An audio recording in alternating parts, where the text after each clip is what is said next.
2 ராஜாக்கள் 18ஆம் அதிகாரம் முதல் 8 வசனங்கள் நம்ம சேர்ந்து வாசிப்போம். 2 ராஜாக்கள் 18ஆம் அதிகாரம் முதல் 8 வசனங்கள். 492வது. இஸ்ரவேலின் ராஜாவாகிய ஏலாவின் குமாரன் ஓசையாவின் 3ஆம் வருஷத்திலே ஆகாஸ் என்னும் யூதாவுடைய ராஜாவின் குமாரனாகிய எசேக்கியா ராஜாவானான். அவன் ராஜா ஆகிற போது 25 வயதாயிருந்து எருசலேமிலே 29 வருஷம் அரசானான். சரரியாவின் குமாரதியாகிய அவன் தாயின்றே ஆவி. அவன் தன் தகப்பனாகிய தாவீது செய்யபடியெல்லாம் கர்த்தரின் பார்வைக்கு செம்மையானதை செய்தான். அவன் மேடைகளை அகற்றி சிறைகளை தளர்த்து விக்கிரகங்களை வெட்டி மோசே பணியில் இருந்த வெண்கல சர்ப்பத்தை உடைத்து போட்டான். அந்நாள்களும் இஸ்ரவேல் புத்திரர் அதற்கு தூபம் காட்டி வந்தார்கள். அதற்கு நிகுஸ்தா என்று பெயரிட்டான். அவன் இஸ்ரவேலின் தேவனாகிய கர்த்தரின் மேல் வைத்த நம்பிக்கையிலே அவனுக்கு பின்னும் அவனுக்கு முன்னும் இருந்த யூதாவின் ராஜாக்களில் எல்லாம் அவனை போல் ஒருவனும் இருந்ததில்லை. அவன் கர்த்தரை விட்டு பின்வாங்காமல் அவரை சார்ந்திருந்து கர்த்தர் மோசேக்கு கற்பித்த அவருடைய கற்பனைகளை கை கொண்டு நடந்தான். ஆகையால் கர்த்தர் அவனோடு இருந்தார். அவன் போகிற இடம் எங்கும் அவனுக்கு அனுகூலமாயிற்று. அவன் அசீரிய ராஜாவை சேவிக்காமல் அவன் அதிகாரத்தை தள்ளிவிட்டான். அவன் பெரிஸ்தரை காசா மட்டும் அதன் எல்லைகள் பரியந்தமும் காவலாளர் காக்கிற கோபுரங்கள் தொடங்கி அரணான நகரங்கள் பரியந்தமும் முறிய அடித்தான். இந்த 18ஆம் அதிகாரத்திலேயே 7வது வசனத்தின் முதல் பகுதியில ஒரு வார்த்தை வாசிக்கிறோம். ஆகையால் கர்த்தர் அவனோடு இருந்தார். கர்த்தர் அவனோடு இருந்தார்.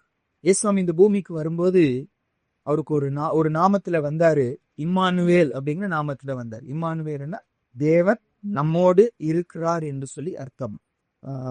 மோசே இஸ்ரவேல் ஜனங்களை வனாந்திரத்துல நடத்திட்டு வர ரொம்ப ஆச்சரியமா கர்த்தர் பெரிய காரியங்களை சேர்ந்து கர்த்தருடைய ஜனங்களை எகிப்திலிருந்து விடுதலையாக்கி கானான் தேசத்துக்கு கூட்டிட்டு போய் நடுவுல ஒரு குழப்பம் உண்டாகிறது. இந்த ஜனங்க முறுமுறுக்கிட்டே வர்றாங்க. இந்த ஜனங்க ஆண்டருக்கு எதிராய் பேசுகிறாங்க. இப்ப ஆண்டவர் வேதனைப்பட்டு இனி நான் உங்களோடு வரமாட்டேன், ஆனா நான் வாக்கு பண்ணிட்டேன், ஆகையால் ஒரு தேவதூதனை அனுப்புகிறேன். தேவதூதன் வாக்குத்தத்தம் பண்ணப்பட்டத அந்த கானான் தேசத்தை உங்களை கூட்டிட்டு போவா சொல்லும்போது மோசே ஆண்டவர் பார்த்து ஜெபிக்கிறார், பரிந்து பேசி ஜெபிக்கிறார். ஜெபிக்கும் போது ஒரு வார்த்தையை சொல்றாரு பாருங்க. நம்ம அந்த வசனம் வாசிப்போம். யாத்திராகம புஸ்தகம் 33ஆம் அதிகாரம் 16வது வசனம். அப்பொழுது அவன் அவரை நோக்கி, உம்முடைய சமூகம் என்னோட கூட செல்லாமல் போனால் எங்களை இவ்விடத்திலிருந்து கொண்டு போகாதிரும். எனக்கும் உமது ஜனங்களுக்கும் உம்முடைய கண்களிலே கிருபை கிடைத்தது என்பது எதினால் அறியப்படும். எங்களோட வருவதினால் அல்லவா? இப்படியே பூமியின் மேலுள்ள ஜனங்கள் எல்லாரிலும் நானும் உம்முடைய ஜனங்களும் விசேஷித்தவர்கள் என்று விளங்கும். மோசே சொல்றாரு, நாங்க விசேஷித்தவர்கள். அது எப்படி விளங்கும்னா, நீங்க எங்களோடு வருவதனாலதான் நாங்க விசேஷித்தோம். எங்களுக்கு கிடைத்த ஆசீர்வாதங்கள் விசேஷத்தை பார்க்கறது இல்ல. உலகம் நமக்கு என்ன கிடைச்சிருக்கோ, ஒரு நல்ல வீடு கட்டி இருக்கிறாங்க, அல்லது நல்லா படிச்சிருக்கிறாங்க, நல்ல வசதியா இருக்கிறாங்க, அதை பார்த்து அவங்க ஸ்பெஷல் சொல்லுவாங்க. ஆனா கர்த்தருடைய பிள்ளைங்க எதனால விசேஷித்தவர்களா? கர்த்தர் கூட வருவதனாலதான். பல நேரம் கர்த்தர் கூட வருவதனால் எல்லாம் நல்லா நடக்கும் சொல்ல முடியாது. பைபிள் சொல்லுது, அது மரண இருளின் பள்ளத்தாக்கே கூட இருக்கலாம், ஆனா அது நம்மளை பாதிக்காது. ஏன் பாதிக்காது? தேவரீர் என்னோடு கூட நீங்க இருக்கிறீங்க. அது மரண பள்ளத்தாக்கு தான், அது அழுகைதான், அது வேதனை தான். ஆனா கர்த்தர் கூட இருப்பதுதான் எனக்கும் மற்றவங்களுக்கும் வித்தியாசம். எனக்கு வலி இருக்காது, எனக்கு ஆக்சிடென்ட் நடக்காது, எனக்கு கையில அடிபடாது, அப்படியெல்லாம் பைபிள் சொல்லல. எல்லாம் நடந்தாலும் அதன் நடுவில் கர்த்தருடைய பிள்ளைங்க எப்படி இருப்போம்? நம்ம சந்தோஷமா இருப்போம். ஏன்? கர்த்தர் நம்மோடு கூட இருக்கிறார். மோசே அதான் சொல்றாரு, கானான் தேசம்ங்கிறது பெரிய வாக்குத்தத்தம் பண்ணப்பட்ட ஒரு தேசம். அந்த தேசத்துக்கு கூட்டிட்டு போறாராம். அந்த தேசம் கிடைக்கிறதாம். எங்களுக்கு அது வேண்டாம் ஆண்டவரே, நீங்க எங்களோடு வரலன்னா கானான் எங்களுக்கு அப்பன்னா மோசே தெளிவா அறிந்திருந்தாரு, கர்த்தர் கூட இருப்பதுதான் பெரிய ஒரு இல்லை, ஆண்டவர் நம்மோடு இருப்பதுதான் பெரிய ஆசீர்வாதம். பைபிள்ல ஒரு சில பரிசுத்தவான்களை குறித்துதான் கர்த்தர் கூட இருந்தார் என்று சொல்லி பார்க்கும். ஆரம்பத்துல யோசேப்பை குறித்து பைபிள் திரும்பி சொல்லும். ஒருவேளை எடுத்து வாசிக்க டைம் ஆயிரும் நமக்கு. ஆதியாகமம் 39ஆம் அதிகாரத்துல 3, 21, 23 நம்ம எடுக்க கூட வேண்டாம். இந்த 3 வசனங்களில கர்த்தர் யோசேப்போடு கூட இருந்தார். ஆதியாகமம் 39:3-21-23 கர்த்தர் கூட இருந்தாருன்னு சொல்லி வசனம் சொல்லும். அப்போ அவர் எங்க அடிமையா விற்கப்பட்டாரோ அந்த போத்திபார் அறிந்து கொண்டாரா கர்த்தர் அவரோடு கூட இருக்கிறார் என்று. ஜெயில கொண்டு போய் போடுகிறாமே, ஜெயிலர் அறிந்து கொண்டாங்களா கர்த்தர் அவரோடு கூட இருந்தார். யோசேப்போடு கூட கர்த்தர் இருந்தார். ஆகியோட காரியங்கள் எல்லாம் ஆண்டவர் வாய்க்க செய்தார் என்று சொல்லி வாசிக்கும். அடுத்தது சாமுவேலை குறித்து வாசிக்கும். 1 சாமுவேல் 3:19 வசனத்துல சாமுவேலோடு கர்த்தர் என்ன செய்தார்? இருந்தார். கர்த்தர் தன்னை வெளிப்படுத்தினார். வார்த்தையினாலே கர்த்தர் சாமுவேலுக்கு தன்னை வெளிப்படுத்தினார். கர்த்தர் சாமுவேலோட கூட இருந்தார் என்று சொல்லி வாசிக்கும். ஆனா ரொம்ப மேன்மையா, ரொம்ப அதிகமா சொல்லப்பட்ட ஒரு மனுஷன் யாருன்னா தாவீதை குறித்து வாசி. தாவீதோடு கர்த்தர் இருந்தார். தாவீதோடு கர்த்தர் இருந்தார். சவுல் அதை கண்டுதான் பயந்தாங்களாம். கர்த்தர் அவனோடு கூட இருப்பதை பார்த்து பயந்து கொண்டாங்கன்னு சொல்லி வாசிக்கிறோம். நிறைய இடத்துல வாசிக்கிறோம். 1 சாமுவேல் 18 12, 14, 28. 1 சாமுவேல் 18 12, 14, 28 இந்த வசனங்களில் எல்லாம் தாவீதோடு கர்த்தர் இருந்ததை ஆண்டவர் எழுதுகிறாரு. சவுல் அதை அறிந்து கொண்டதையும் அறிந்துகிறார். தாவீதோடு யார் இருக்கிறார்? கர்த்தர் இருக்கிறார் என்று சொல்லி அறிந்து கொண்டாங்க. அப்பனா தேவன் நம்மோடு இருப்பத நாமும் அறிந்து கொள்ளணும். நம்முடைய பக்கத்துல இருக்கவங்க அறிந்து கொள்ளணும். நம்முடைய எதிரிகளும் என்ன செய்யணும்? அறிந்து கொள்ளணும். கர்த்தர் அவனோடு கூட இருக்கிறார் என்று கிதியோனை சடன ஆண்டு சந்திக்கிறார். கிதியோனை சந்திச்ச போது அவரை பார்த்து அந்த தேவதூதன் சொன்ன முதல் வார்த்தை என்ன? பராக்கிரமசாலியே நீ வாழ்க, கர்த்தர் உன்னோடு கூட இருக்கிறார். கிதியோனுக்கு தெரியல, நான் தனியா இருக்கிற, எதிரிகளுக்கு பயந்து ஓரமா உட்கார்ந்து போரடிச்சு கொண்டு இருக்கிற, பயந்து கொண்டு இருக்கிறாரு. ஆனா ஆண்டவர் சொல்றாரு, கர்த்தர் உன்னோடு கூட இருக்கிறார். உன்னை நான் பலப்படுத்தி இருக்கிறேன். இந்த பலத்தோடு நீ போ, மீதியானின் கைவிந்து இஸ்ரவேலை நீ ரட்சிப்பாய் என்று சொல்லி ஆண்டவர் சொன்னாரோ. புதிய ஏற்பாடுல ஏசாமை குறித்து சொல்லப்பட்ட ஒரு வார்த்தை. ஒரு நடு இரவு நேரத்துல நிக்கதோமிங்கிற ஒருத்தர் ஏசப்பாவை சந்திக்க வருகிறார். ஏசப்பாவை சந்திச்சுட்டு வந்து ஒரு வார்த்தை சொல்ல இருப்பாருங்க. அது மட்டும் நம்ம வாசிப்போம். யோவான் 3 2வது வசனம். அவன் ராக்காலத்திலே இயேசுவினிடத்தில் வந்து, ரவி, நீர் தேவனிடத்திலிருந்து வந்த போதகர் என்று அறிந்திருக்கிறோம். ஏனெனில் ஒருவனும் தன்னுடனே தேவன் இராவிட்டால் நீ செய்கிற இப்படிப்பட்ட அற்புதங்களை செய்ய மாட்டான் என்றான். யூதர்கள், தலைவர்கள், அதிகாரிகள் அறிந்து கொண்டாங்க இயேசு கூட யார் இருக்காங்க? யெகோவாகிய தேவன் இருக்கிறார் என்று சொல்லி அவங்க அறிந்து கொண்டாங்க. இன்னைக்கு கேள்வி என்னன்னாங்க, இவங்க எல்லாருக்கும் நமக்கு இருக்கிற ஒரு பெரிய வித்தியாசம் என்னன்னா, இவர்களோடு கூட கர்த்தர் இருந்தார். ஆனா ஏசப்பாவுடைய சிலுவையின் ரத்தத்தை நம்பின எனக்கும் உங்களுக்கும், புதிய ஏற்பாட்டு சபைக்கும் நமக்கும் மற்ற எல்லாருக்கும் பெரிய வித்தியாசம் என்ன? கூட இருக்கிறது மட்டுமல்ல, எங்க இருக்காரு? எனக்குள்ளே அவர் இருக்கிறார். நமக்குள்ளே அவர் இருக்கிறார். அது நமக்கு இருக்கிற ஒரு பெரிய சாட்சி. அவங்க கூட தான் இருந்தார், ஆனா உள்ள போக முடியும். ஏன்னா பாவம் பரிகரிக்கப்படல, பாவம் மன்னிக்கப்படல. பரிசுத்தம் உள்ள ஆண்டவர் பரிசுத்தம் உள்ள இருதயத்துலதான் போக முடியும். நம்ம அசுத்தம் உள்ளவர்கள் தான். ஆனா ஆண்டு கிருபையா நம்ம மன்னிச்சு நமக்குள்ள வந்து தங்க ஆசைப்பட்டார். நமக்குள்ள வந்து தங்க. ஆனா கர்த்தர் கூட இருப்பதை சுற்றி இருக்கிற மக்கள் காணணும். புதிய ஏற்பாடுல ஒரு 2 வசனம் வாசிச்சுட்டு அப்புறம் நம்ம அந்த 2 ராஜாக்களுக்கு போக போறோங்க. 2 கொரிந்தியர் 13 வசனத்துல 2 கொரிந்தியர் 13 11 வசனம். ஆண்டவர் கூட இருப்பத சுற்றி இருக்கிற ஜனங்கள் அறியணும்னா நம்மோடு கூட அவர் இருக்கிறாரு, நமக்குள்ள அவர் இருக்கிறாரு. சபையினாலே அது கர்த்தர் மேல கட்டப்பட்டது. கர்த்தருடைய ஒரு அவயவம் தான் சபை, கர்த்தருடைய சரீரம் தான் சபை. ஆனா அந்த சபைக்கு பவுல் அப்போஸ்தலன் சொல்லும் போது சொல்றாரு பாருங்க, புதிய ஏற்பாடுல 257 2 கொரிந்தியர் 13 11 வசனம் வாசிப்போம். கடைசியாக சகோதரரே, சந்தோஷமாயிருங்கள், நற்செய்தி பொருந்துங்கள், ஆறுதல் அடையுங்கள், ஏக சிந்தையாயிருங்கள், சமாதானமாயிருங்கள்.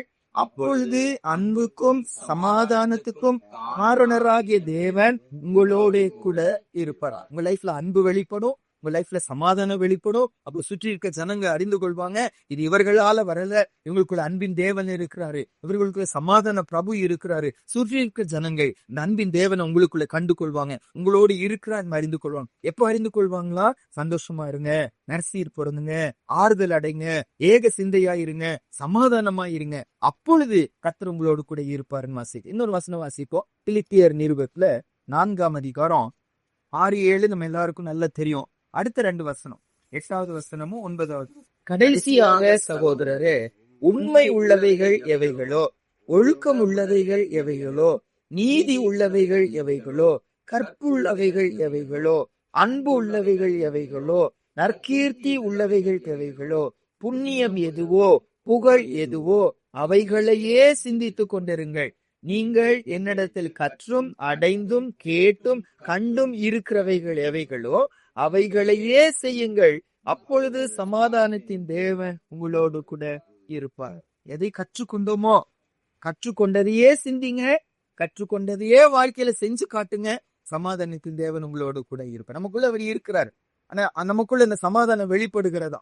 சமாதானம் பண்ணுகிறவர்களா இருக்கிறோம். எல்லாரோட சமாதானமா இருக்கிறோம். சமாதானத்துக்கு நம்ம காரணரா இருக்கிறோம். நம்ம லைஃப பாக்குறவங்க இது இவங்கனால நடக்கல, உங்களுக்குள்ள சமாதானத்தின் தேவன் இருக்கிறார் என்று கர்த்தர் இவரோடு இருப்பதை அறிந்து கொள்வாங்க. எப்ப அறிந்து கொள்வாங்க? நம்ம 8ஆம் வசனத்துல ஒரு லிஸ்ட கொடுக்கிறாரு. இவைகளையே நீங்க செய்தீங்க. பூமிக்குரிய காரியங்களை சிந்திக்காதீங்க. யோனாவை போல ஆமனுக்கு செடியை நீங்க சிந்திக்காதீங்க. கர்த்தருடைய காரியங்களை நீங்க சிந்திங்க, அவைகளை செய்யுங்க. அப்ப கர்த்தர் உங்களோடு கூட இருப்பார். இப்ப நம்ம 2 ராஜாக்கள் 18ஆம் அதிகாரத்துக்கு வருவோம்.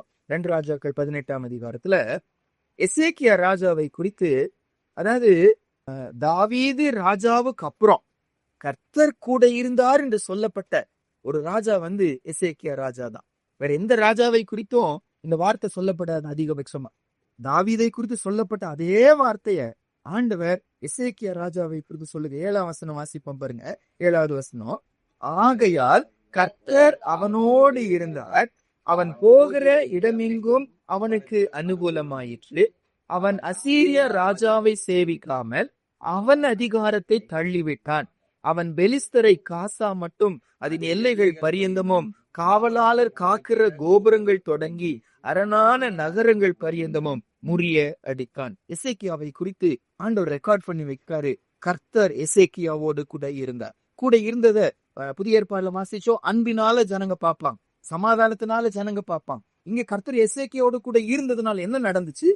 7ஆம் வசனம் சொல்லுது, போகிற இடமெங்கும் அவனுக்கு அனுகூலமாயிடுச்சு. எங்க போனார், என்ன செஞ்சாலும் அந்த இடத்துல வெற்றி கிடைச்சுச்சான். அந்த இடத்துல ஆண்டவர் தயவு உண்டாக்கினார். போற இடத்துல எல்லாம் வாசல்களை திறந்து கொடுத்தார். போகிற இடத்துல தயவு உண்டாக்கி கொடுத்தார். போகிற இடமெங்கும் அனுகூலமாயிடுச்சு. இப்ப ஜனங்க கண்டு கொண்டாங்க, இவனோடு கூட தேவன் இருக்கிறாங்க. அடுத்தது வாசிக்கிறோம், அவங்க அப்பா அசீரியா ராஜாவோடு ஒரு சம்பந்தம் போட்டு அவனுக்கு அடிமை போல இருந்தாங்க, கப்பம் கட்டி கொண்டு இருந்தாங்க, அடிமையா இருந்தாங்க. அவர் சொல்றாரு, அந்த அதிகாரத்தை சேவிக்காம அதை தள்ளிவிட்டான். தனக்கு மேல நுகத்தடி வைத்துக் கொண்டு இருக்கிற சத்ருவின் எல்லா அசுத்தமான பழக்கத்துல இருந்தோம். நம்ம பொறுத்தவரை நம்ம அப்படியே எடுத்துக்கொள்ளுகிறோம். அன்னைக்கு அந்த ராஜா அடிமைப்படுத்தினான். இன்னைக்கு நம்ம அடிமைப்படுத்துக்கிற நிறைய காரியங்கள் இருக்கும். அது இல்லாம வாழ முடியாதுங்க, அது இல்லாம என்னால பெருக்க முடியாது நம்ம சொல்லுகிறோம். ஏதோ ஒரு நுகத்தடி நம்ம மேல வச்சிருக்கோம். ஆனா வசனம் சொல்லுது, எசேக்கியாவுக்கு அதுல இருந்து எல்லாம் ஆண்டு விடுதலை கொடுத்தாராம். 8ஆம் வசனத்துல வாசிக்கிறோம், பெலிஸ்தர் எதிரிகளா இருந்தாங்க, எதிரிகளை துரத்தினாங்க, எதிரிகளை மேற்கொண்டாங்கன்னு வாசிக்கிறோம். சத்ருவினால ஜெயிக்க முடியாத ஒரு வெற்றி உள்ள வாழ்க்கை ஆண்டு நம்ம கொடுப்பார். இது வெளிப்பிரகாரமான ஆசீர்வாதம். ஆனா நம்ம இன்னைக்கு தியானிக்கிற வார்த்தை என்னன்னாங்க,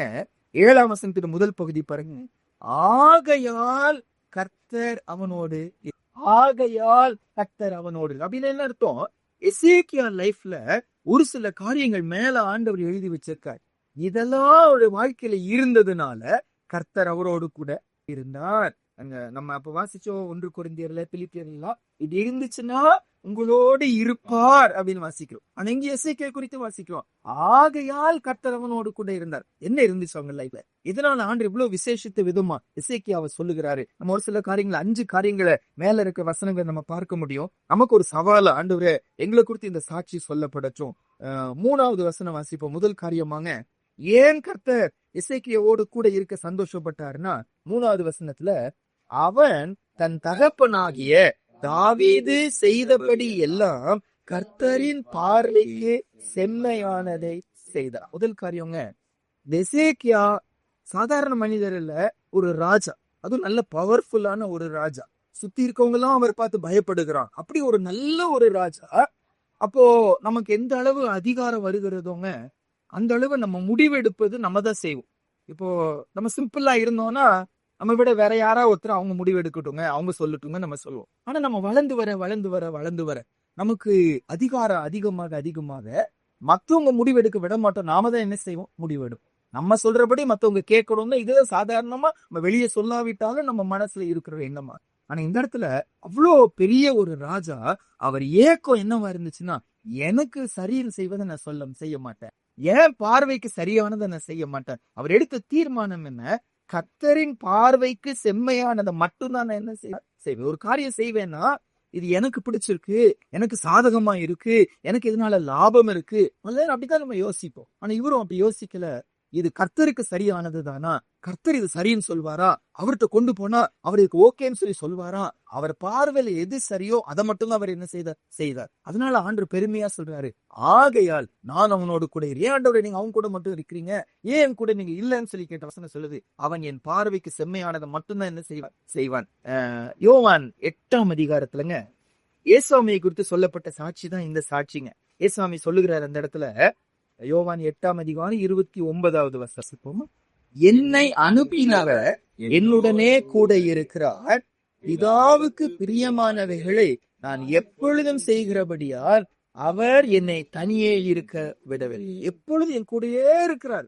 ஏன் கேட்டா, என்னுடைய ஏக்கம் எல்லாம் என்னன்னா அவருக்கு பிரியமானது மட்டும்தான். இவன் அழகா அந்த வார்த்தை போடப்பட்டிருக்கு, பிதாவுக்கு பிரியமானவைகளை நான் எப்பொழுதும் செய்கிறபடினா, எந்த நிமிஷமானாலும். ஏசாமுடைய ஏக்கம் என்ன இருந்துச்சு, நான் சுயமா ஒரு காரியத்தை செய்யக்கூடாது, எல்லாம் அதிகாரம் உடையவர், சகல வல்லமை உடையவர், ஆனாலும் தான் சுயமா ஒண்ணு ஏசப்ப செய்யவே இல்லையா, சுயமா பேசல, சுயமா நியாய தீர்ப்பு செய்யல, சுயமா கிரியை செய்யல, அத்தனையும் பிதாட்ட கேட்டு கேட்டு கேட்டு அவருக்கு பிரியமானதை மட்டும்தான் செய்தாருன்னு வாசிக்கிறோம். எசேக்கியாவுக்கு அதே சாட்சி சொல்லப்படுகிறது, நான் கர்த்தருக்கு பிரியமானதை மட்டும்தான் நான் செய்தேன். கலாத்தியர் 1ஆம் அதிகாரம் 10ஆம் வசனத்துல பவுல் அப்போஸ்தலன் ஒரு கேள்வி கேட்கிறார், கர்த்தருடைய பிள்ளையாய் நான் இருப்பேனானா நான் அவருக்கு பிரியமானதை மட்டும்தான் நான் செய்யணும். கலாத்தியர் 1ஆம் அதிகாரம் 10வது வசனம் 257.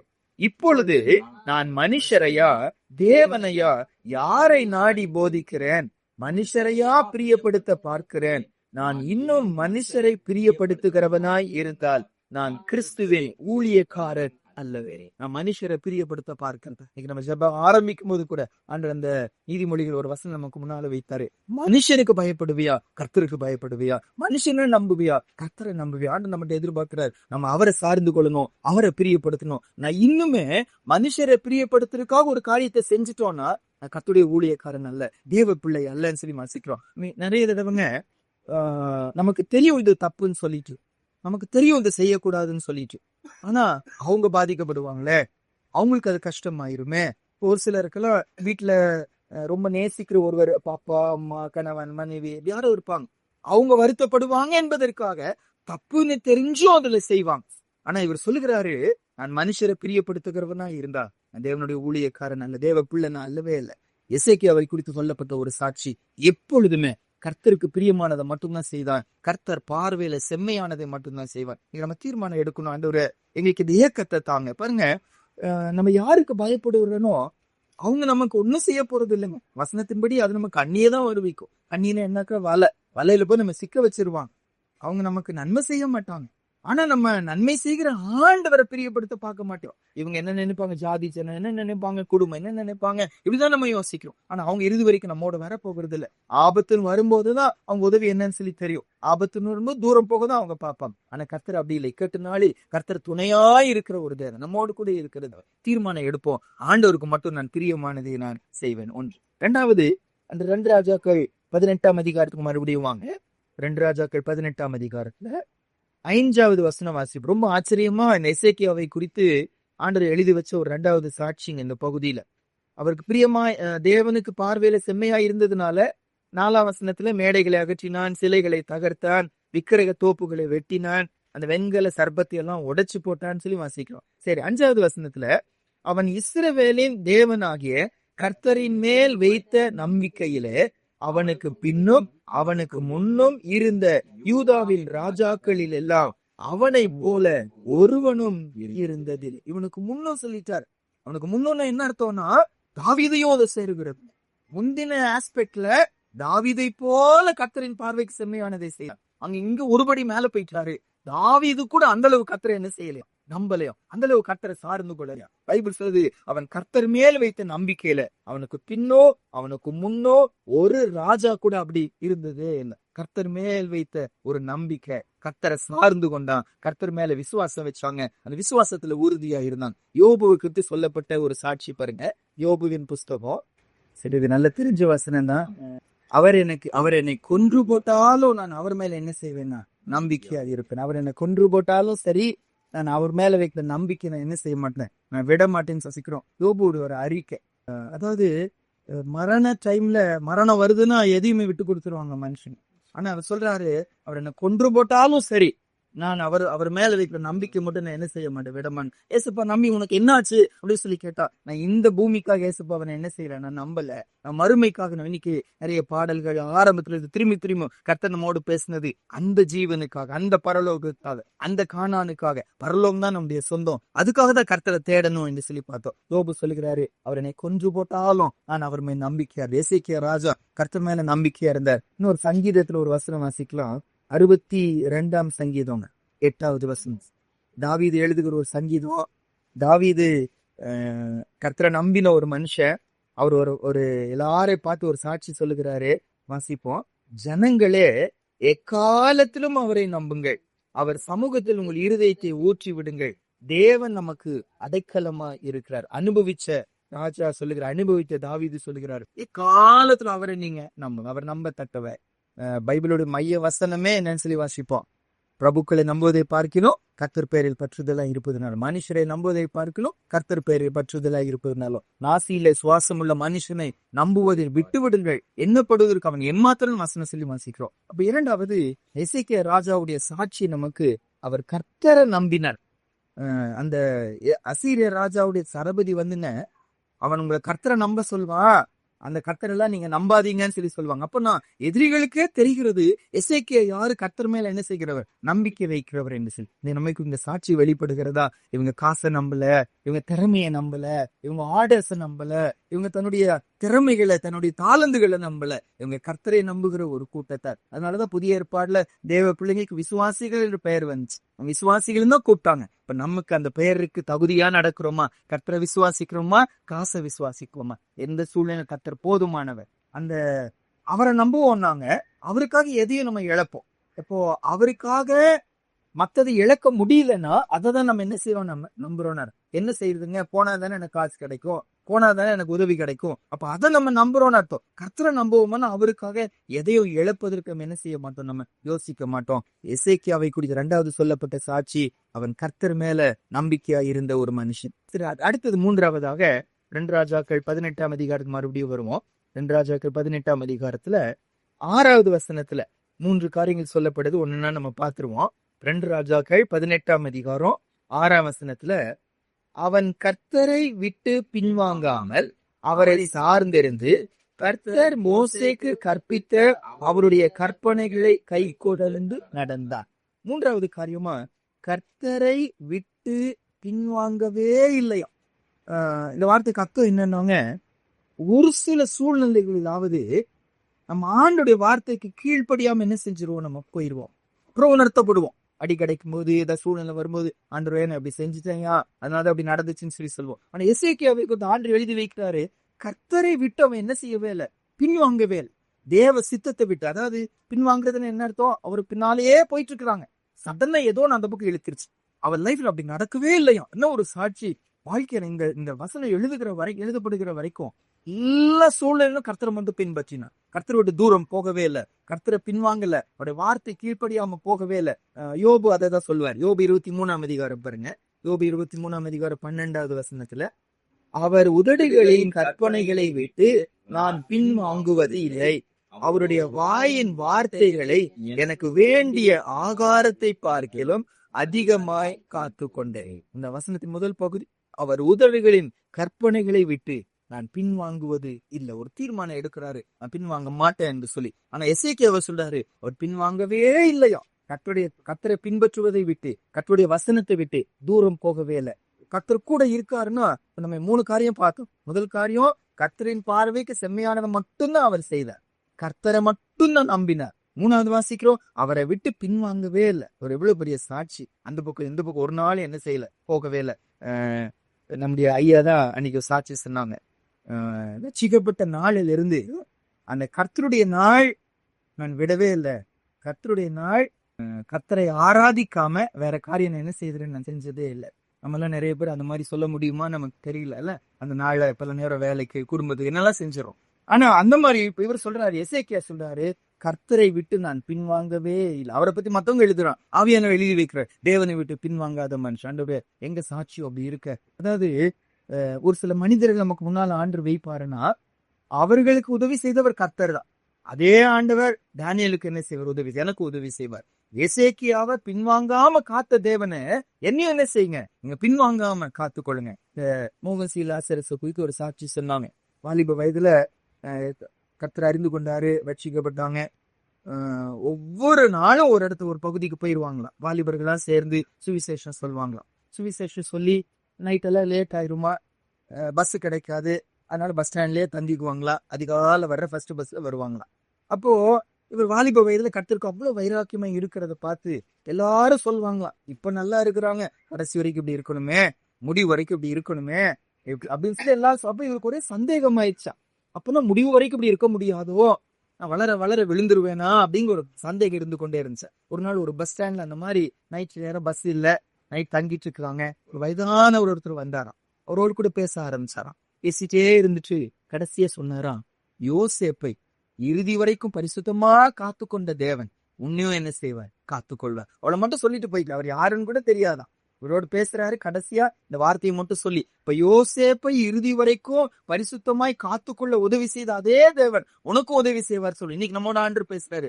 எசேக்கியாவை பின்வாங்காம இருக்க உதவி செய்த அதே தேவன் என்னையும் பின்வாங்காம இருக்க ஆண்டவனுக்கு உதவி செய்வார். அப்பொழுதுதான் கர்த்தர் நம்மோடு கூட இருப்பார். 2 ராஜாக்கள் 18 மறுபடியும் வருவோம். அவன் கர்த்தரை விட்டு பின்வாங்கவில்லைன்னு சொல்லி பார்த்தோம். அடுத்த வார்த்தை என்ன வாசிக்கிறோம் பாருங்க. 2 ராஜாக்கள் 18 அதிகாரம் 7ஆம் வசனத்துல, அவன் 6ஆம் வசனத்துல, அவன் கர்த்தரை விட்டு பின்வாங்காமல் அவரை சார்ந்து இருந்தான். இந்த சார்ந்து இருந்தான்ங்கிற வார்த்தைக்கு அர்த்தம் என்னன்னாங்க, அவரை கெட்டியா பிடிச்சு கொண்டான். He clave unto him. He hold fast unto the Lord. கர்த்தரை நல்ல உறுதியா என்ன செய்வது? பற்றி கொள்வது.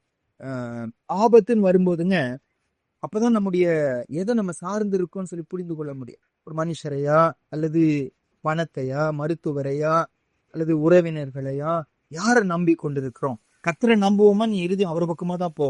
நான் முதல்ல எங்க போறேன் அதை வச்சுதான் நம்ம எதை சார்ந்து கொண்டிருக்கோம்னு அர்த்தம். ஒரு பலவீனம் வந்துச்சுன்னா உடனே ஜெபிக்கணும்னு நினைக்கிறோமா அல்லது மருத்துவர் பக்கமா போகணும்னு நினைக்கிறோமா? பலவீனம்னு வந்துச்சுன்னா சம்பந்தப்பட்ட மருந்து என்னன்னு யோசிக்கிறோமா அல்லது கர்த்தர் சமூகத்துக்கு போறோமா? கர்த்தரை நம்பிக்கையாய் கர்த்தரை சார்ந்து கொண்டவர்களா இருந்தோம்னா ஃபர்ஸ்ட் அவர்கிட்ட தான் போவோம். அன்று நாங்க என்ன செய்யணும்? ஆலோசனை கொடுங்க, அவர்கிட்ட தான் போவோம். எசேக்கியாவை குறித்து சொல்லப்படுகிற வார்த்தை, அவர் கர்த்தரை சார்ந்து இருந்தார், கர்த்தரை பற்றி கொண்டிருந்தார். கலாத்தியர் 2ஆம் அதிகாரம் 20வது வசனம் நமக்கு தெரிஞ்ச வசனம் தான். பவுல் அப்போஸ்தலனுடைய ஒரு சாட்சி பாருங்க. பவுல் அப்போஸ்தலனுடைய சாட்சி கலாத்தியர் 2ஆம் அதிகாரம் அதுடைய 20வது வசனம்.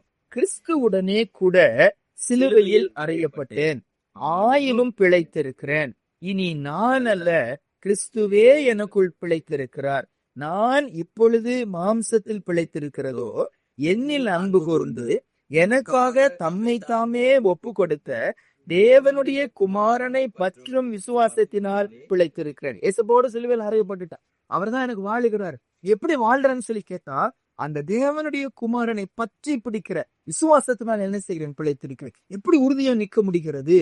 அதாவது அடிச்சு கொண்டு போய் குப்பை மேட்ல போடுறது போல போட்டாங்களாம். கொஞ்ச நேரத்துல எந்திரிச்சு நின்று யார் அடிச்சாங்களோ அதே கிராமத்துக்கு மறுபடியும் போறாராம், சுவிசேஷம் சொல்ல போற. எப்படி முடியுது அப்படின்னு சொல்லி, எப்படி இப்படி எல்லாம் வாழ முடியுதுன்னு சொல்லி கேட்டா, நான் இல்ல, அவரை பற்றும் விசுவாசத்தினாலே நான் பிழைத்திருக்கேன். எப்படி இப்படி வாழ முடியுதுன்னு சொல்லி கேட்டா, கர்த்தரை சார்ந்து நான் வாழுகிறேன். பைபிள்ல திரும்பி திரும்பி இந்த வார்த்தை வரும். கர்த்தரை இந்த உபாகம புஸ்தகத்துல மறுபடியும் மறுபடியும் வருகிற ஒரு வார்த்தை, அவரை சார்ந்துருங்க, அவரை சார்ந்து கொள்ளுங்க, கர்த்தரை சார்ந்து கொள்ளுங்க. அப்படின்னு என்ன அர்த்தம்? வேற எதையாவது கெட்டியா பிடிச்சுக்காதீங்க, கர்த்தரை பிடிச்சு கொள்ளுங்க. அவர் நம்பத்தக்கவர், அவர் உதவி செய்கிற தேவன், இறுதி வரைக்கும் நம்ம நடத்துவார். எசேக்கியா கர்த்தரை சார்ந்து இருந்தாங்க அப்படின்னு சொல்லி வாசிக்கும். கடைசியா 2 ராஜாக்கள் 18ஆம் அதிகாரம் 6ஆம் வசனத்துல கடைசி பகுதி பாருங்க, சேர்ந்தே வாசிப்போம். 2 ராஜாக்கள் 18:6. அவன் கர்த்தரை விட்டு பின்வாங்காமல் அவரை சார்ந்திருந்து கர்த்தர் மோசேக்கு கற்பித்த அவருடைய கற்பனைகளை கை கொண்டு நடந்தான். கர்த்தர் அவனோடு இருந்ததுக்கு ரொம்ப முக்கியமான காரணம், அவர் வசனத்தை கை கொண்டு நட இருந்தார்.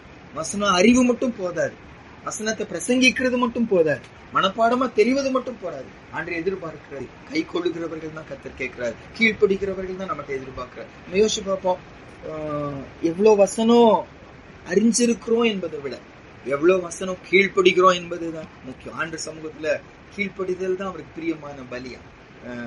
பலி செலுத்து கூட்டி எடுத்துட்டு வந்தாங்க.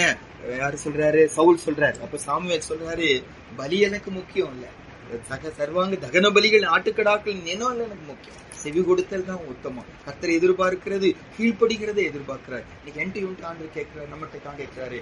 எசேக்கியாவை மோசே கற்பித்த நியாய பிரமாணத்தை எல்லாம் கை கொள்ள வச்ச அதே ஆண்டவர் எனக்கு உதவி செய்ய காத்திரு. ஆண்டவரே, வார்த்தையை நான் மீறக்கூடாது சுவாமி, வார்த்தையை நான் கீழ்ப்படுகிறவனா இருக்கணும், கர்த்தர் சொல்லுகிறபடி நாங்க நடக்கிறவங்களா இருக்கணும். எண்ணாகமத்துல ஒரு வசனம் வாசிப்போம். எண்ணாகம புஸ்தகம் இந்த பிழையாம் சொல்ற ஒரு சாட்சி பாருங்க.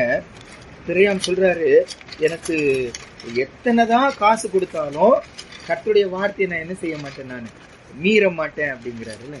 24ஆம் அதிகாரத்துலங்க 12 மட்டும் வாசிப்போம். அப்பொழுது பிழையாம் பாலாக்கை நோக்கி, பாலாக் எனக்கு தன் வீடு நிறைய வெள்ளியும் பொன்னும் கொடுத்தாலும் நான் என் மனதாய் நன்மையாகிலும் தீமையாகிலும் செய்கிறதற்கு கர்த்தரின் கட்டளையை மீறக்கூடாது, கர்த்தர் சொல்வதையே சொல்வேன்.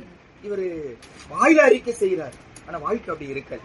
இன்னைக்கு நம்ம கூட ஒருவேளை என்னுடைய பிரசங்கம் நல்லா இருக்கலாம், மத்தவங்களுக்கு நான் சொல்லக்கூடிய ஆலோசனை நல்லா இருக்கலாம், ஆனா அதெல்லாம் பார்த்து கர்த்தர் மயங்குகிறதே இல்லை. என் உள்ள எப்படி இருக்கிறது, ஆண்டவருக்கு பயப்படுகிறேன்னா. யோவான் ஸ்நானகனுடைய அப்பா அம்மாங்க சகரியா எலிசபெத், அந்த 2 பேரை பத்தி ஆண்டவர் சொல்லுகிற ஒரு ஒப்பற்ற சாட்சி பாருங்க. லூக்கா 1ஆம் அதிகாரத்துல, புதிய ஏற்பாடுலங்க லூக்கா 1ஆம் அதிகாரம் 6வது வசனம். அவர்கள் இருவரும் கர்த்தர் இட்ட சகல கற்பனைகளின்படியேயும் நியமங்களின்படியேயும் குற்றமற்றவர்களாய் நடந்து தேவனுக்கு முன்பாக நீதி உள்ளவர்களாய் இருந்தார்கள். கர்த்தர் இட்ட சகல கற்பனைகளின்படியும் நியமங்களின்படியும் குற்றமற்றவர்களாய் நடந்தாங்க. நம்ம ஒருவேளை வசனத்தின்படி நடப்போம், ஆனா அந்த வசனத்தின்படி நடப்பதிலேயே என்ன இருக்குன்னா குற்றம் இருக்கு. ஆனா இவர்களோ கர்த்தருடைய வார்த்தையின்படி அப்படியே நடந்தாங்களா, ஒருவரும் குற்றம் பிடிக்க முடியவில்லையா. ஆண்டவர் வயதான நாட்களில் யோவான் ஸ்நானகனை கொடுத்தாரு, இயேசுவுக்கு வழியை ஆயத்தம் பண்ணுகிற ஒரு மனுஷனா கர்த்தர் அவரை பிரித்து எடுத்தார். இன்னைக்கு நமக்கு முன்னால 5 வார்த்தை வைக்கப்படுகிறது. கர்த்தர் நம்மோடு இருக்க ஆசைப்படுகிறார். நம்மோடு இருப்பதுதான் நம்முடைய மேன்மை, அதுதான் நம்முடைய விசேஷத்துவம். உலக மக்கள் எல்லாம் அறியணும் இவங்களோடு கர்த்தர் இருக்கிறார். எப்போ வெளிப்படும், நம்ம மூலமா அவருடைய அன்பு வெளிப்படணும், நம்ம வாழ்க்கை மூலம் அவருடைய சமாதானம் வெளிப்படணும், கிறிஸ்துவின் சுபாவம் வெளிப்படணும். இது இவர்களால முடியாது. இப்போ அடிச்சாலும் தாங்கிக்கிறோம், ஏமாத்தினாலும் விட்டு கொடுக்கிறோம், நமக்கு எவ்வளவு துரோகம் பண்ணாலும் அவங்களுக்கு போய் நம்ம உதவி செய்யறோம். இது சாதாரணமா முடியாது. இயேசு உங்களோடு இருக்கிறார். அப்படி கர்த்தர் நம்மோடு கூட இருக்கணும். 5 வார்த்தை நமக்கு வைராக்கியம் என்ன, நான் ஆண்டுடைய பார்வைக்கு செம்மையானதை செய்வேன், அவரை மட்டும் நான் பிரியப்படுத்த நான் வைராக்கியமாயிடுவேன். 2வது, எக்காலத்திலும் எல்லா நேரத்திலும் அவரை மட்டும் தான் என்ன செய்வேன், நான் நம்புவேன். 3வது, நான் அவரை விட்டு என்ன செய்ய மாட்டேன், பின்வாங்க போகவே மாட்டேன், என்ன ஆனாலும் சரி வார்த்தை மீற மாட்டேன். 4வது, அவரை சார்ந்து கொள்வேன், அவரை பிடிச்சுக்குவேன், வேற எதையும் பிடித்துக் கொள்ள மாட்டேன். எனக்கு இருக்கலாம், வசதிகள் இருக்கலாம், ஞானம் இருக்கலாம், தாளந்து இருக்கலாம், அதை சார்ந்த வாழ்க்கை அல்ல, கர்த்தரை சார்ந்த வாழ்க்கை. கடைசியா நமக்கு முன்னாடி வசனம் கொடுக்கப்படுகிறது, வசனத்தை கை கொண்டு நடப்பேன் ஆண்டவரே, என்னானாலும் சரி வசனத்தை நான் என்ன செய்ய மாட்டேன், நம்ம மீற மாட்டேன். மூடுவோம், கர்த்தர் கையில நம்ம ஒப்பு கொடுக்கிறோம். அன்னைக்கு எசேக்கியாவோடு கர்த்தர் கூட இருந்தார். போகிற இடத்துல எல்லாம் அனுகூலம் உண்டாச்சு. சத்ரு மேல வச்ச நுகத்தடிகள் முறிக்கப்பட்டது. சத்ருவின் மேல ஜெயம் எடுத்தாரு. ஜனங்கள் எல்லாம் அறிந்து கொண்டாங்க எசேக்கியாவோடு கர்த்தர் இருக்கிறார் என்று சொல்லி. இன்னைக்கு நம்ம வாழ்க்கை எப்படி இருக்கு, நமக்குள்ள தங்கி இருக்கிறார் என்று சொல்லுகிறோம். நான் தேவனுடைய ஆலயம் என்று சொல்லுகிறேன். ஆண்டவரே, எனக்குள்ள நீங்க தங்கி என் மூலமா நீங்க மகிமைப்படுகிறீங்க. நம்ம வாழ்க்கை எனக்கு எப்படி இருக்கிறது. எசேக்கியாவை நமக்கு முன்னாடி சாட்சியா நிறுத்துகிறாரு. ஆகையால் கர்த்தர் எசேக்கியாவோடு இன்னைக்கு என்னோட ஆண்டு இருப்பதற்கு அடையாளமா என் ஆண்டரை எதிர்பார்க்கிறது. ஒரு வைராக்கியம் எடுக்கணும், ஒரு தீர்மானம் எடுக்கணும். அப்ப அவங்க பார்வைக்கு சரியானதை மட்டும்தான் நான் செய்வேன். உண்மை மட்டும் நான் நம்புவேன். உண்மை விட்டு நான் பின்வாங்கி போக மாட்டேன் சார். உண்மை விட்டு நான் தூரம் போக மாட்டேன் சார். உண்மை பற்றி கொள்வேன், உண்மை சார்ந்து கொள்வேன், உங்க மேல நான் சாய்ந்து கொள்வேன். உங்க வசனத்துக்கு கீழ்ப்படியாக இருக்க மாட்டேன். ஒப்பு கொடுப்போமா? எசேக்கியாவுக்கு கிருபை தந்த ஆண்டவர் எனக்கும் உங்களுக்கும் கொடுக்க வல்லவரா இருக்கிறாரு. மகா பரிசுத்தம் உள்ள எங்க நல்ல தகப்பனே, ஆண்டவரே, இந்த மதிய நேரத்துக்காக உங்களுக்கு நன்றி செலுத்துகிறோம். எங்களோடு கூட இருப்பதுதான் எங்களுக்கு ஒரு விசேஷத்த தன்மை சுவாமி. மற்றவங்களுக்கும் எங்களுக்கும் வித்தியாசம் உண்டாக்குவது நீர் எங்களோடு இருப்பதுதான். எங்க போனாலும் கைவிடாத ஒரு நேசரப்பா, நினைவு கூறுகிற ஒரு நேசரப்பா, எங்களோடு கூடவே இருக்கிற தேவன், விலகாத கைவிடாத ஒரு தேவன். எங்களுக்குள்ளே வாசம் பண்ணி எங்க மூலமா மகிமைப்படுகிற ஒரு தேவன் ஆசைப்படுகிறீங்க ஆண்டவரே. உலகம் எங்க மூலமா நீங்க எங்களுக்குள்ள இருக்கிறத உங்களை அறியணும் சுவாமி. உங்க சமாதானம், உங்க அன்பு, உங்களுடைய நீடிய பொறுமை, உங்களுடைய மன்னிப்பு, உங்களுடைய விட்டு கொடுத்தல் அன்று உங்களுடைய தியாகம் எங்க மூலமா வெளிப்படணும்ப்பா. அப்படி அறிகிற அறிவின் வாசனை எங்க மூலமா வெளியே வரணும். எங்களை பார்க்கிறவங்க உங்களை பார்க்க சுவாமி, எங்க குடும்பத்தை பார்க்கிறவங்க உங்களை பார்க்கணும், எங்க சபையை சார்ந்த ஒவ்வொரு தேவ பிள்ளையை பார்க்கிறவங்க உங்களை பார்க்கணும். மெய்யாய் தேவன் உங்களோடு கூட இருக்கிறார் என்று அறிக்கை செய்யணும். கிருபை கொடுங்க. நாங்க உமக்கு பார்வையில செம்மையானது நிறைய தடவை செய்ய மாட்டேங்கிறோம்ப்பா. எங்களுக்கு எது சரியோ, எங்களுக்கு எது செம்மையா தோன்றுகிறதோ, மனுஷரை எதை பிரியப்படுத்த முடியுமோ அப்படின்னு நாங்க போய் விடுகிறோம். ஆண்டவரே கிருபையாய் மன்னிங்க. ஒரு தீர்மானம் எடுக்க உதவி செய்யுங்க. கர்த்தரின் பார்வைக்கு செம்மையானதை மட்டும் நான் செய்வேன் என்கிற ஒரு வைராக்கியத்தை நம்பிக்கையில குறைவுபடுகிறோம். ஏசப்பா அப்பப்போ விலகி போய் விடுகிறோம், அப்பப்போ வேற எதையோ சார்ந்து கொள்ளுகிறோம். எங்களை மன்னிங்க. உங்களை மட்டும் நம்பி வாழவும், பின்வாங்காம உங்களே பின்பற்றி வரவும், உண்மை சார்ந்து கொள்ளுகிற ஒரு வாழ்க்கை. வேற எதையும் சார்ந்து கொள்ள விடாதீங்க, யாரையும் சார்ந்து கொள்ள விடாதீங்க. தேவனை மட்டும் சார்ந்த ஒரு சபையா எங்களை இருக்கப்படுங்க. எல்லாத்துக்கும் மேல எங்களுக்கு கற்றுக் கொடுக்கிற வசனங்கள் எவ்வளவு ஆழமானவைகள் அப்பா. எவ்வளவோ பேருக்கு இந்த மாதிரி தெரியாதுப்பா. ஆனா எங்களுக்கோ நீங்க கற்றுக் கொடுக்குறீங்க. வேதத்தின் வெளிச்சத்துக்குள்ள எங்களை நடத்துகிறீங்க. எங்க கண்களை தெளிவாக்கி இருக்கிறீங்க. எங்களோட ஒவ்வொரு நாளும் பேசுகிறீங்க. வசனம் எடுக்கும் போதெல்லாம் உங்களுடைய வார்த்தை எங்களோட இடைபடுகிறது அப்பா. ஆண்டவரே இந்த வார்த்தைக்கு நாங்க கீழ்ப்படியணுமே. கீழ்ப்படிஞ்சாதானே உங்களுக்கு சந்தோஷம் ஏசப்பா. அதுதானே உத்தமம் என்று சொல்லி சொல்கிறீங்க. பலியை பார்க்கிறோம், ஆட்டுக்கடாக்களின் நினத்தை பார்க்கிறோம், கீழ்ப்படிதல் செவி கொடுத்ததுதான் உத்தமம் என்று சொல்லி சொல்கிறீங்களே. குறை உள்ளவர்களா நிக்கிறோம். கீழ்ப்படியை கற்றுத்தாங்க. கீழ்ப்படியை தீர்மானம் எடுக்க உதவி செய்யுங்க. கீழ்ப்படியாமல் இருக்க மாட்டேன் என்று உறுதி எடுக்க எங்களுக்கு கிருபை கொடுங்க. இன்னைக்கு இந்த வசனம் எங்க பக்கமா அனுப்பி இருக்கிறீங்க. அப்படி வாழ உதவி செய்யுங்க ஆண்டவரே. வருகிற நாட்களில் எங்க லைஃப் சேஞ்ச் ஆகட்டும். அதனால் நீர் எங்களோடு இருப்பது உலகம் அறியட்டும். எங்களுக்குள்ள இருக்கிற ஆண்டவரை உலகம் அறிந்து கொள்ளட்டும். உங்க பக்கமா அவங்க வரட்டும். நான் உயர்த்தப்பட்டு இருக்கும்போது எல்லாரும் என் பக்கமா இழுத்துக் கொள்வேன் என்று சொன்னீங்களே. எங்க வாழ்க்கையில் இயேசு உயர்த்தப்பட்டு இருக்கணும். கிருபை கொடுங்க. இந்த நாளுக்குள்ள போறோம், இந்த மாதத்துக்குள்ள போறோம். இந்த மாதத்தின் முதல் ஞாயிற்றுக்கிழமை எங்க பக்கமா அனுப்பி இந்த வசனத்துக்காக உமக்கு நன்றி. எங்களோடு கூட இருக்க ஆசைப்படுகிற ஒரு தேவன், எங்க மூலமா வெளிப்பட ஆசைப்படுகிற தேவன். விசுவாசிக்கிறவன் எவனோ அவனுக்குள்ள இருந்து ஜீவ தண்ணீருள்ள நதிகள் புறப்பட்டு ஓடும் சொல்லி சொல்லுகிறீங்க. தாகம் உள்ள ஜனங்க வெளியே இருக்கிறாங்க. தாகம் தீர்ப்பதற்காக எதையோ தேடி போய் கொண்டு இருக்கிறாங்க, எங்கேயோ ஓடிக்கொண்டு இருக்கிறாங்க. தாகம் தீர்க்கிற நதி நீர் ஒருவர் தான் ஆண்டவரே. அந்த ஆண்டவர் எங்க மூலமா வெளிப்பட விரும்புங்க. இன்னைக்கு ஒப்பு கொடுக்கிறோம். கிருபை கொடுங்க. எடுத்த தீர்மானத்துல நிலைச்சிருக்க எல்லாருக்கும் கிருபை. துதி கன மகிமை உமக்கு செலுத்துகிறோம். இயேசுவின் மூலம் ஜெபிக்கிறோம் நல்ல ஆமென்.